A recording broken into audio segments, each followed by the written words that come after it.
Hi friends സ്റ്റോറിലോട്ട് പോവാം. ഹീറോയിൻ്റെ ചേച്ചി രണ്ട് ചേച്ചി വഴക്കുണ്ടാക്കുന്നു. എന്താടാ എൻ്റെ പറ്റി ചേട്ടൻ നോക്കുക ഇപ്പോൾ എന്ത് ചെയ്തോന്ന്. ഇവരെ രണ്ടുപേരും കാത്തു സഹിക്കാനില്ലെന്ന ചേട്ടൻ സമാധാനമാക്കുമായിരുന്നു. അങ്ങനെ ചേട്ടൻ ഓഫീസിൽ വന്ന് അങ്ങനെ ഓഫീസിലേക്കല്ല വന്നായിരുന്നു. എല്ലാവർക്കും അറിഞ്ഞായിരുന്നു, എല്ലാവർക്കും മനസ്സിലാക്കി, എല്ലാവരോടും പറയാൻ തുടങ്ങി. ഇങ്ങനെയായിട്ട് ജോലിയായിട്ട് പീറ്റേഴ്സും അവർക്ക് മാത്രം അറിയും, ബാക്കി ഓഫീസും അറിയില്ലായിരുന്നു. ഇങ്ങനെയായിട്ട് സംസാരിച്ചായിരുന്നു. കുറച്ച് പേർക്ക് മാത്രമേ അറിയൂ. പീറ്റേഴ്സ് മെമ്പർക്ക് അങ്ങനെ ജോലിയായിട്ട് എന്താ ചെയ്യുന്നത്. അവിടെ ഒരു ഗേൾ ഉണ്ടായിരുന്നു, പേര് സ്റ്റെല്ലക്ക് ഹീറോയിന് ചേച്ചിമാരെ രണ്ടുപേരെ ഇഷ്ടമല്ലായിരുന്നു. സ്റ്റെല്ല പറയുന്നു ഇവരെ കുറച്ച് രണ്ടുപേരും ഒട്ടിക്കൊണ്ടിരിക്കുക. സ്റ്റെല്ല പറയുന്നു ഇവരെ മാരേജ് കഴിച്ച് എനിക്ക് സെറ്റിലാവണം. സ്റ്റെല്ല സംസാരിക്കുന്നത് ഹീറോയിൻ്റെ ഫസ്റ്റ് ചേച്ചി കേട്ടു. എന്ത്, എൻ്റെ ചേട്ടനെ കല്യാണം കഴിക്കുന്നതാ ഇങ്ങനെ സ്റ്റെല്ല ഹീറോയിൻ്റെ രണ്ടാമത്തെ ചേച്ചി ഫുൾ വീഡിയോ ചെയ്തതാണ്. ശരി, ഇപ്പോൾ വെക്കുന്നുണ്ട് ആപ്പ്. അങ്ങനെയായിട്ട് ആ പെണ്ണും ഹീറോയിൻ ചേച്ചിമാരെ രണ്ടുപേരെ ബുള്ളിങ് ചെയ്ത് തുടങ്ങി. ഹീറോയിൻ്റെ ചേച്ചി കണ്ടൊക്കെ അത് റിയാക്ഷൻ ചെയ്തത്. പിന്നെ ഒരു ഹാറ്റർക്കും ഹീറോയിൻ്റെ ചേട്ടൻ ഇഷ്ടമാണ്. അതുകൊണ്ട് ആ പിന്നെ എന്തെല്ലാം ചെയ്ത എല്ലാ വീഡിയോസ് ചേട്ടന് കൊടുത്തു. ചേട്ടന് ടെൻഷനായി, എന്താ ചെയ്യാം. ഇങ്ങനെ ഹീറോയിൻ്റെ ചേട്ടൻ ഇങ്ങ് വന്നു പറഞ്ഞായിരുന്നു. പിന്നെ ഹീറോയിൻ്റെ ചേച്ചിമാർ വന്നു പറഞ്ഞു. അവരെ പിടിച്ചിട്ട് രണ്ടുപേരും അറ്റേഴ്സും പിന്നെ ഒരു ഗേൾ ടോർച്ച് ചെയ്ത്. അപ്പോൾ രണ്ടുപേരെ നിങ്ങൾ ഈ കമ്പനിയിൽ നിന്ന് ജോലി ഒന്നും ചെയ്യാണ്ടായിരുന്നു, നിങ്ങൾക്ക് ഇതാണ് ചെയ്യുന്നത്. പിന്നെ ആ ഹാറ്റർ നിറയെ ഇല്ലേക്ക് ഓരോന്ന് ഹാറ്റർ എന്തെല്ലാം ചെയ്തതല്ല റിലീസ് ചെയ്തു. ആ പെണ്ണ് ക്ലോസ്. അതെ, അവൾ കരിയർ പോയി ഫുള്ള്. അങ്ങനെ ആ പെണ്ണിനെ കൊണ്ട് കുറച്ച് പോലീസ് വന്ന് ആ പെണ്ണിനെ പിടിച്ചുകൊണ്ട് പോയി. അവളും ഉറിയെ തെറ്റ് ചെയ്തതാണ്. പിന്നെ ഈ ടോർച്ച് ചെയ്ത പെണ്ണിക്ക് പുറത്ത് ജോലിന് ചെയ്തു. ഇതെൻ്റെ അനിയത്തിയാണ്, എല്ലാവർക്കും കേട്ടോ, ഇത് ഇസ് മൈ സിസ്റ്റേഴ്സ്, മനസ്സിലാക്കിയോ, ഇതെൻ്റെ അനിയത്തിയാണ് എന്ന് പറഞ്ഞ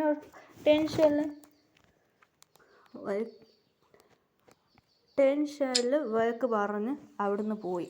വഴക്ക് പറഞ്ഞ് ടെൻഷനായിരുന്നു. അതിനെ കൊണ്ട് പിന്നെ ഷൂട്ടിംഗ് പാട്ടിൽ ഡാൻസ് എല്ലാം കഴിഞ്ഞായിരുന്നു.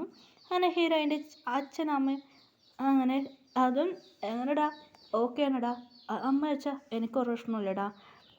അർജുൻ എപ്പോഴാ മാറിയിരിക്കുക, അമ്മ നിങ്ങൾ നോക്കിക്കോ, നിനക്ക് ലവ് ചെയ്യുന്ന നീ ഇല്ലമ്മ നിങ്ങൾ നോക്കിക്കോ എന്ന് അർജുന് പറഞ്ഞായിരുന്നു. ശരിടാ, എനിക്ക് ടെഡീസ് എന്ന ഗേൾ എന്ന് മുമ്പ് ചെറുപ്രായത്തിൽ പറഞ്ഞു. അമ്മ ഇപ്പോഴും ഉണ്ടോ അമ്മ, എനിക്ക് മുമ്പ് പറഞ്ഞ ടെഡീസ് എന്ന ഗേൾ ഓക്കെ ആണോ അർജുൻ? ഓക്കെ അമ്മ എനിക്ക് എന്ന് അർജുൻ പറഞ്ഞു. നീ വാടാ നാട്ടിലേക്ക്, നമുക്ക് പെണ്ണ് നോക്കാമെന്ന് അർജുൻ പറഞ്ഞു. അമ്മ ഞങ്ങൾ നാട്ടിലൊക്കെ വരാമെന്ന പ്ലാൻ ഉണ്ടായിരുന്നു. അർജുൻ പീറ്റേഴ്സ് കാണിച്ച് അതെല്ലാം കഴിഞ്ഞു വന്നു. ഞങ്ങൾ ഇന്ത്യക്ക് പോകുന്നതാണ്. അർജുൻ ഇന്ത്യക്ക് വന്നു. അനിയത്തിയവർ വിളിച്ചു. അമ്മ അച്ഛ എന്നെ ഒന്ന് ഹഗ് ചെയ്തു. അർജുൻ എങ്ങനെ ഉണ്ടടാ, സുഖം അമ്മ അച്ഛ എന്ന് പറഞ്ഞായിരുന്നു അർജുൻ. അങ്ങനെയായിട്ട് അർജുൻ നിനക്ക് ഇതെല്ലാം കുറച്ച് ഗേൾസ് സെലക്ട് ചെയ്ത് വെച്ചിട്ടുണ്ട് അർജുൻ, ഇതിൽ ഏത് പെണ്ണിനെ എനിക്ക് ഇഷ്ടപ്പെട്ട് ഓക്കെ എന്ന് പറയും. അർജുൻ ഫോട്ടോസ് നോക്കായിരുന്നു. ഹീറോയ്ക്ക് കരിഞ്ഞിട്ട് വരുന്ന കണ്ടു. അർജുനക്ക് ഷോക്കായിരുന്നു. ഹീറോയിൻ്റെ കയ്യിൽ മുറിവ് അത് ഇത് അടിപെട്ടിരുന്നു. അർജുനക്ക് ഷോക്കായിരുന്നു. അമ്മ എന്ത് പറ്റും, ഓടി വന്നു. എന്ത് പറ്റും ചേട്ടാ നടന്ന കാര്യം പറഞ്ഞായിരുന്നു. അർജുക്ക് ടെൻഷനായി. എന്ത്, ആരേതാ ചെയ്തതെന്ന് അർജുൻ വെളിയിൽ വന്നു. അർജുൻ എവിടെക്കട പോകുന്നത്? ഇല്ലമ്മ, അവിടെ ഓൾറെഡി കാറുണ്ടായിരുന്നു, ഡ്രൈവിങ് ചെയ്ത് കാറിൽ കയറിക്കോ എന്ന് അർജുൻ കൊണ്ടുവന്നു. എവിടെയാണ് പ്ലേസ് ഇതാണോ? എന്നാൽ അർജുൻ കോളേജിലേക്ക് വന്നു. സ്കൂളിൽ വന്ന് അർജുൻ വഴക്കുണ്ടാക്കാൻ തുടങ്ങി. അത് അവിടുത്തെ പ്രിൻസിപ്പൽ ഉണ്ടായിരുന്നു. അങ്ങനെ സ്കൂളുണ്ടായിരുന്നു. സ്കൂളിൽ ഇവിടെ തിരിഞ്ഞു വന്നതായിരുന്നു. അങ്ങനെ ഹീറോയിൻ വന്ന് ചോദിച്ചു. അങ്ങനെ പ്രിൻസിപ്പൾ വെച്ചുണ്ടാക്കി കേട്ടായിരുന്നു ആരാ എൻ്റെ അനിയത്തിക്ക് തച്ചതെന്ന്. പ്രിൻസിപ്പൾക്ക് പേടിയാവാൻ തുടങ്ങി. അതെ, പ്രിൻസിപ്പൾ ചേട്ടൻ നിങ്ങൾ ആരാന്ന്, ഞാൻ അവളെ ചേട്ടനാന്ന് കേട്ടു പറഞ്ഞാൽ പ്രിൻസിപ്പൾക്ക് പേടിയായിരുന്നു. പ്രിൻസിപ്പൽ മറിച്ചിട്ട് പറയാൻ തുടങ്ങിയായിരുന്നു. നിങ്ങൾ ആരെ മല കൈ വെച്ചിട്ടുണ്ട് എൻ്റെ അനിയത്തിന് മല പ്രിൻസിപ്പൾക്ക് അറിയുമായിരുന്നു. പ്രിൻസിപ്പൾ ഓൾറെഡി നോക്കിയായിരുന്നു. അങ്ങനെ കുറിച്ച് ഇങ്ങനെ അറിയാം. പ്രിൻസിപ്പലിൻ്റെ കുട്ടികൾക്ക് പേരക്കുട്ടികൾക്കെല്ലാം ഭയങ്കര ഇഷ്ടമാണ്. അതെ, ഇങ്ങനെ K-pop ആയിട്ടുള്ളൊരു കമ്പനീൻ്റെ CEO ആണ് എന്ന് പറഞ്ഞു. പ്രിൻസിപ്പൾ കേട്ടായിരുന്നു. നിങ്ങൾ അനിയത്തിയാണോ? അതെ, എൻ്റെ അനിയത്തിയാണ്. ആരാ ഇത് ചെയ്തതെന്ന് അനിയത്തിയോട് കേട്ടായിരുന്നു. നമുക്ക് അറിഞ്ഞിട്ട് പറഞ്ഞായിരുന്നു ആര് ചെയ്തതെന്ന്. പ്രിൻസിപ്പൾ പറഞ്ഞു അവർ വലിയ ആളാണ്, ഞാൻ ഇത്ര വലിയ ആളാണല്ലോ എന്ന് പറഞ്ഞായിരുന്നു പ്രിൻസിപ്പൾ. ശരി ഓക്കെ എന്ന് ആ ചെക്കനെ വിളിച്ചു. ആ ചെക്കൻ വലിയ ആളാക്കിയിട്ട് വിളിച്ചായിരുന്നു. പിന്നെ ആ ചെക്കൻ അതെ ചെക്കൻ്റെ അച്ഛൻ അങ്ങനെ ചെക്കൻ്റെ അച്ഛനെ വന്നായിരുന്നു. ചെക്കൻ്റെ അച്ഛന് ഒരു അങ്ങനായിട്ട് ആ ചെക്കൻ്റെ അച്ഛൻ ഒരു പോലീസാണ്. ആ പോലീസ് എവിടേക്ക് വന്നു, പോലീസിൻ്റെ മോനാണ് എന്ന് പറഞ്ഞിരുന്നു.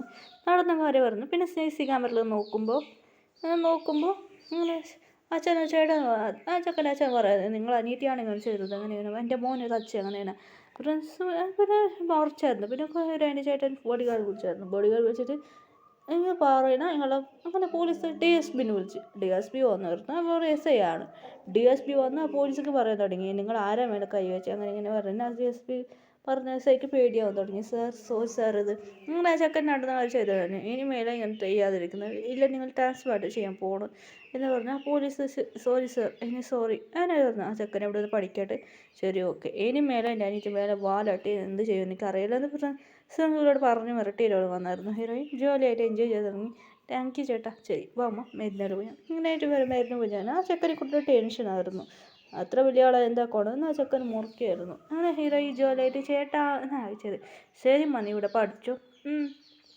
ഇപ്പം ഞാൻ ചേട്ടാ അത് ഇപ്പം +1 പഠിക്കാൻ നെക്സ്റ്റ് +2 പഠിക്കാം എന്ന് പഠിച്ച ശേഷം വന്നു ശരി ചേട്ടാ എന്ന് പറഞ്ഞു അങ്ങനെ ഹീറോയിൻ്റെ ചേട്ടക്ക് മാരേജ് എന്നെ പെണ്ണ് നോക്കി പെണ്ണ് അതിലൊരു പെണ്ണ് നല്ല കുട്ടിയാണ് ഹീറോയിൻ്റെ ചേട്ടന് ഒരുപാട് ഇഷ്ടപ്പെട്ടായിരുന്നു ശരി ഓക്കെ ആ ഹീറോയിൻ്റെ അമ്മ പറയായിരുന്നു അതേടാ ഇവർക്ക് ഞങ്ങൾ കുറച്ച് ഹെൽപ്പ് ചെയ്യാൻ ഈ കുട്ടി പഠിക്കുകയായിരുന്നു ഞങ്ങളെ കുറച്ച് ഹെൽപ്പ് ചെയ്തായിരുന്നു ഹീറോയിൻ്റെ മമ്മി കുറേ ഗേൾസ് പഠിക്കാതെ കുട്ടികൾക്കെല്ലാം ഹെൽപ്പ് ചെയ്യുമായിരുന്നു പിന്നെ ഈ കുട്ടിക്ക് അമ്മയില്ലടാ അങ്ങനെയായിട്ട് പറഞ്ഞു എനിക്ക് ഈ കുട്ടി ഒരുപാട് ഇഷ്ടപ്പെട്ടായിരുന്നടാ എന്ന് പറഞ്ഞായിരുന്നു ഞങ്ങളാണ് ഹെൽപ്പ് ചെയ്യുന്നത് ഈ കുട്ടിക്ക് അച്ഛനുണ്ട് അത് അച്ഛൻ കഴിയുന്നില്ല ഞങ്ങളാണ് ഹെൽപ്പ് ചെയ്യുന്നത് പറഞ്ഞായിരുന്നു ശരി എനിക്ക് കുട്ടി ഓക്കെ എന്ന് അർജുൻ പറഞ്ഞു ശരിടാ നിനക്ക് ഓക്കെ ആണോ ഓക്കെ എന്ന് വെച്ചാൽ എന്ന് പറഞ്ഞായിരുന്നു ശരിടാ ഈ പെണ്ണിന് അങ്ങനെ വീട്ടിൽ വന്ന് സംസാരിച്ചായിരുന്നു അങ്ങനെ വീട്ടിൽ ആ പെണ്ണിൻ്റെ അമ്മയൊക്കെ അച്ഛനും അമ്മയില്ല അച്ഛന് മാത്രം അച്ഛനൊക്കെ ഭയങ്കര ഹാപ്പി ആയിരുന്നു അങ്ങനെ അച്ഛൻ ശരി ഓക്കെ എന്ന് പറഞ്ഞു അങ്ങനെ ചെക്ക് ചെയ്തു ഡോക്ടർ വന്നു ഇവർക്ക് ഒന്നും പ്രശ്നമില്ല